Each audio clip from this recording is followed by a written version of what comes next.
আজকে আপনাদের সাথে এমন একটা রেসিপি শেয়ার করব যেই রেসিপিটা সবাই অনেক চেটেপুটে খাবে। আর আমাদের বাসায় তো অনেক জনপ্রিয়, বিশেষ করে আমার অনেক বেশি ভালো লাগে। আমার যখনই কিছু খেতে ইচ্ছা করে না, এই লেয়ার মুরগির মাংসটা আমার অনেক বেশি ভালো লাগে। হে এভরিওয়ান, আসসালামু আলাইকুম, welcome back to my new another cooking video. আজকে আপনাদের সাথে শেয়ার করতে যাচ্ছি লেয়ার মুরগির একদম সুন্দর একটা রেসিপি। আশা করছি পুরোটা ভিডিও দেখবেন এবং আমার সাথেই থাকবেন। প্রথমত আমি এখানে একটা কড়াই নিয়ে নিয়েছি, আর এখানে পরিমাণ মতো খাবার তেল দিয়ে দিয়েছি, সয়াবিন তেল। তো প্রথমত কাজ হচ্ছে আমার এই আলুগুলা ভেজে নিব। তো ভেজে নেওয়ার জন্য আমি আলু মাংসের শেপ করে কেটে নিয়েছি। নেওয়ার পর এখানে হালকা একটু হলুদ আর লবণ দিয়ে জাস্ট একটু ভেজে নিয়েছি, আর কিছু না। কিছুক্ষণ ভেজে নেওয়ার পর ওই তেলের মধ্যে আমি এখানে দিয়ে দিচ্ছি একটু পেঁয়াজ কুচি। আর পেঁয়াজ কুচিটা বেশি পরিমাণে দেওয়ারই চেষ্টা করবেন। দেওয়ার পর এই তেলের সঙ্গে পেঁয়াজ কুচিটা বেশ কিছুক্ষণ ভেজে নিতে হবে, একদম ব্রাউন কালার করে ভেজে নিতে হবে। তো ব্রাউন কালার করে ভেজে নেওয়ার আগে এখানে আমি একটু আস্ত গরম মশলা ব্যবহার করছি। এলাচ, দারুচিনি, তেজপাতা, লবঙ্গ সব কিছু দিয়ে বেশ কিছুক্ষণ ভেজে নিয়েছি। নেওয়ার পর এখানে দিয়ে দিয়েছি আদা আর রসুন বাটা। আপনারা চাইলে পেঁয়াজ কুচিটা ব্যবহার না করে পেঁয়াজ বাটা দিতে পারেন। তো আমি সবসময় বাটা দিয়েই রান্না করি, আজকে ভাবলাম যে একটু কুচি দিয়ে রান্না করি, দেখি কেমন হয়। তো কাঁচা মশলাটা ভেজে নেওয়ার পর এখানে দিয়ে দিয়েছি পানি। পানি দেওয়ার পর এখানে হলুদের গুঁড়া দিয়ে দিয়েছি, অল্প একটু মরিচের গুঁড়া দিয়েছি, একটু মুরগির মাংসের মশলা দিয়েছি, আর একটু জিরার গুঁড়া দিয়ে দিয়েছি, আর অল্প পরিমাণ দিয়েছি গরম মশলার গুঁড়া। তারপর দিয়ে দিয়েছি পরিমাণ মতো লবণ, দিয়ে ঢাকনা দিয়ে ঢেকে দিয়েছি। আর এই মশলাটাকে বেশ কিছুক্ষণ সময় নিয়ে ধৈর্য সহকারে কষিয়ে নিতে হবে। আর এই মশলাটা যত সুন্দরভাবে কষানো হবে তরকারির টেস্টটা তত বেশি ভালো হবে।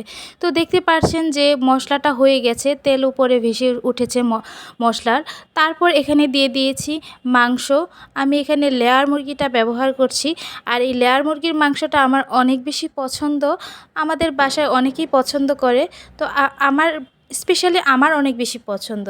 তারপর মশলার সঙ্গে এই লেয়ার মুরগিটা খুব ভালোভাবে মিক্সড করে নেওয়ার পর এখানে দিয়ে দিচ্ছি বেশ কিছু কাঁচামরিচ।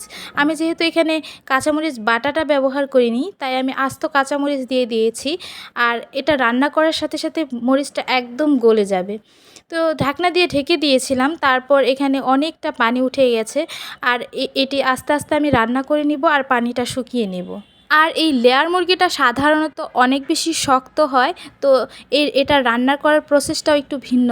কারণ হচ্ছে আমি যদি এখানে একবারে পানি দিয়ে এই মুরগিটা রান্না করি, তাহলে মুরগির টেস্টটাও ভালো হবে না, আর অনেকটা শক্ত হবে। মাংসে পানি শুকিয়ে যাওয়ার পর এখানে ব্যবহার করছি আলু ভেজে রেখেছিলাম সেই আলুগুলো, আর এখানে দিয়ে দিচ্ছি রসুন।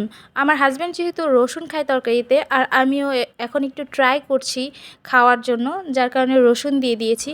আর এখানে ব্যবহার করছি পানি, আর এই পানিটা অবশ্যই অবশ্যই অবশ্যই গরম পানি ব্যবহার করতে হবে, না হলে কিন্তু মুরগির মাংসটা একদম শক্ত হবে আর খেতেও ভালো লাগবে না। তারপর ঢাকনা দিয়ে ঢেকে দিচ্ছি, দিয়ে আবারও বেশ কিছুক্ষণ ওয়েট করব।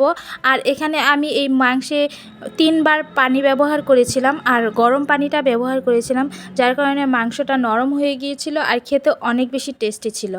আর এই মাংস বলেন আর যে কোনো মাংস বলেন, যখন কষিয়ে কষিয়ে রান্না করা হয় সেটার টেস্ট কিন্তু অনেক বেশি ভালো আসে। আপনারা চেষ্টা করবেন এখানে শুধু লেয়ার মুরগি না, গরুর মাংসও যখন রান্না করবেন এইভাবে রান্না করবেন, দেখবেন যে খেতে অনেক বেশি ভালো লাগে। তো এটাই ছিল আমার তরকারির ফাইনাল লুক। আমি সবগুলো পানি দেওয়া এখানে দেখাইনি, ভিডিওটা অনেক বেশি বড় হয়ে যাবে। তারপরে নামানোর আগে এখানে দিয়ে দিয়েছিলাম অল্প একটু গরম মশলার গুঁড়া আর জিরার গুঁড়া। আর এটা দেওয়ার ফলে তরকারির টেস্টটা অনেক বেশি ভালো আসে, ঝোলটা খেতেও অনেক ভালো হয়। তো আমার এই রেসিপিটা আপনাদের কাছে কেমন লাগলো অবশ্যই কিন্তু কমেন্ট করে জানাবেন। আর কার কার এই লেয়ার মুরগিটা পছন্দ সেটাও জানাবেন। সবাই অনেক বেশি ভালো থাকবেন, সুস্থ থাকবেন। আজ এই পর্যন্ত, আল্লাহ হাফেজ।